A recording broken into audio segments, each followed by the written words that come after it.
So, are you dealing with that frustrating bloating, the abdominal pain, or digestion that's just completely unpredictable? And you have no idea why? It feels like a total mystery, right? Well, today, we're going to play detective. We're going to follow the clues to unlock what might really be going on inside your gut. Let's get started. Okay, our investigation kicks off with a huge, and I mean huge, piece of the puzzle. Check this out. Studies have found that a staggering number of people, we're talking up to 80%, who've been told they have Irritable Bowel Syndrome or IBS, might actually be dealing with something else entirely. That means, for a lot of people, IBS isn't the real problem. It's just a symptom of something specific, something treatable, hiding underneath. So what is that something else? Well, that condition is called Small Intestinal Bacterial Overgrowth, or SIBO for short. And that's the big question we're tackling today, isn't it? Could SIBO be the real culprit behind all your gut issues? Let's dive in and see where the evidence takes us. All right, to solve any mystery, you first have to profile the suspects. And it turns out SIBO isn't just one bad guy. Nope, we're looking for three main suspects, three different kinds of microbial overgrowth that all cause their own unique brand of trouble. First up, we have suspect number 1, hydrogen SIBO. This is kind of the classic, the one most people have heard of. The easiest way to think about it is this. Your small intestine is supposed to be pretty clean, right?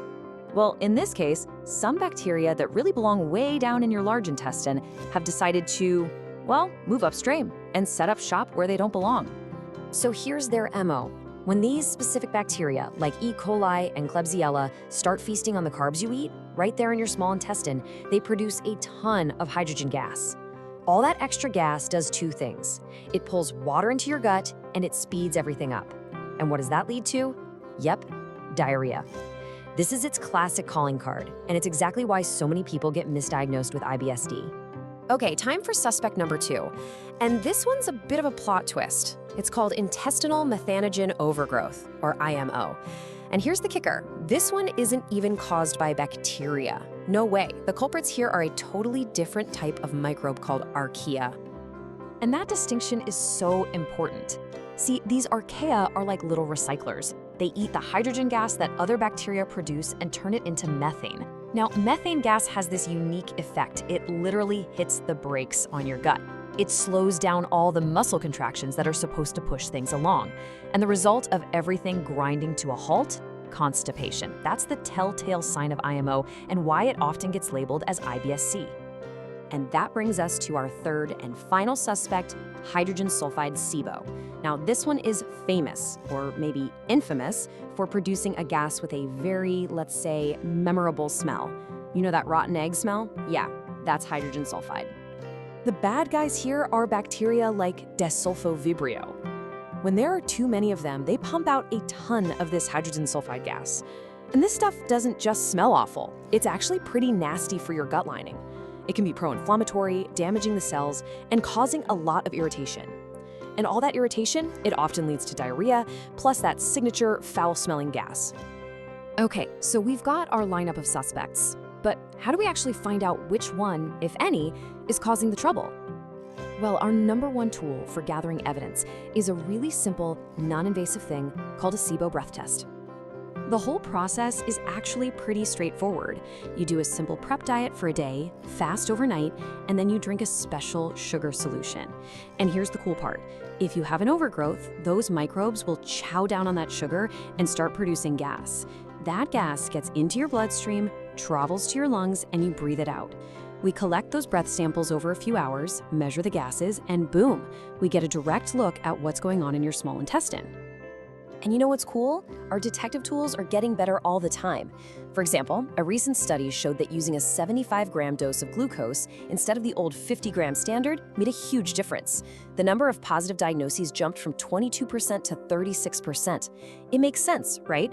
You give the bugs a bigger meal, they produce more gas, and it makes them way easier to detect. It's just a smarter way to catch them.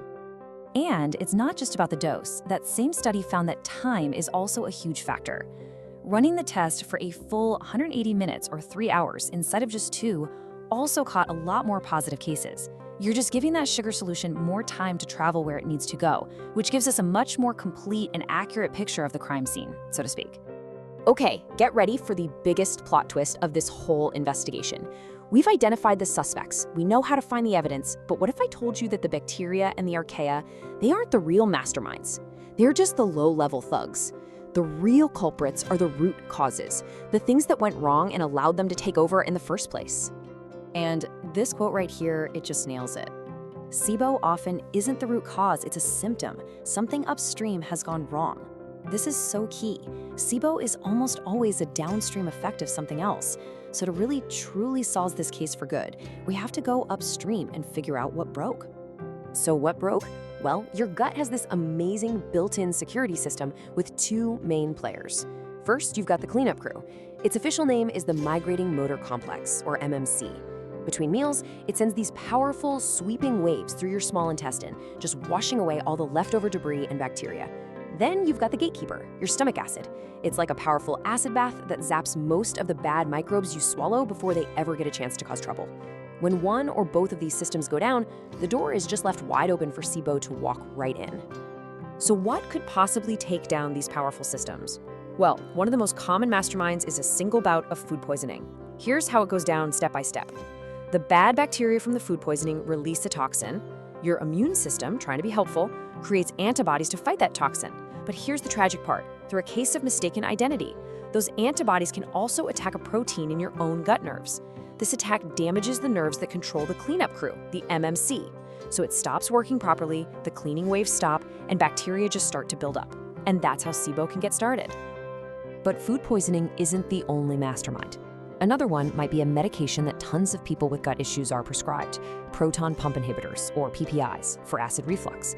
The problem is these drugs work by dramatically lowering your stomach acid, and when you do that, you essentially fire your gatekeeper. The acid barrier is gone. This means bacteria that you swallow can just sail right through your stomach and set up a colony in your small intestine.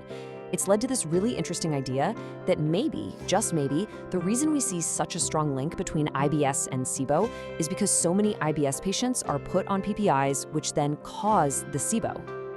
Okay, we've unmasked the suspects. We've exposed the masterminds behind the whole operation. So now, how do we finally solve this case and shut it down for good? The solution is always a two-parter. First, you treat the overgrowth, and then, and this is absolutely crucial, you prevent it from ever coming back. Now, treatment has to be laser-focused on the specific gas that was found. For hydrogen, you might use an antibiotic like rifaximin or specific herbs like berberine. For methane, or IMO, you often need a combo therapy like rifaximin plus another agent. And for hydrogen sulfide, the approach is different yet again, often involving things like bismuth or a low-sulfur diet. The main takeaway here is crystal clear. There is no one-size-fits-all approach. You absolutely have to target the specific type of overgrowth you're dealing with. But please, remember this. Just getting rid of the bugs is only half the battle. If you don't fix the underlying reason they grew in the first place, they're just gonna come back. The real long-term solution is to address the root cause. That means doing things to support your cleanup crew, like using prokinetics or just spacing your meals out. It means managing stress, which is huge for your gut nerves. Ultimately, it's about working with someone to figure out your specific root cause and fixing it. That's how you win. So look, if you've been struggling for years with gut symptoms that nobody can explain, please know it's not a hopeless case. It's not just in your head. Your gut is sending you signals. It's giving you clues. The only question left is, are you ready to start the investigation and finally get some real answers?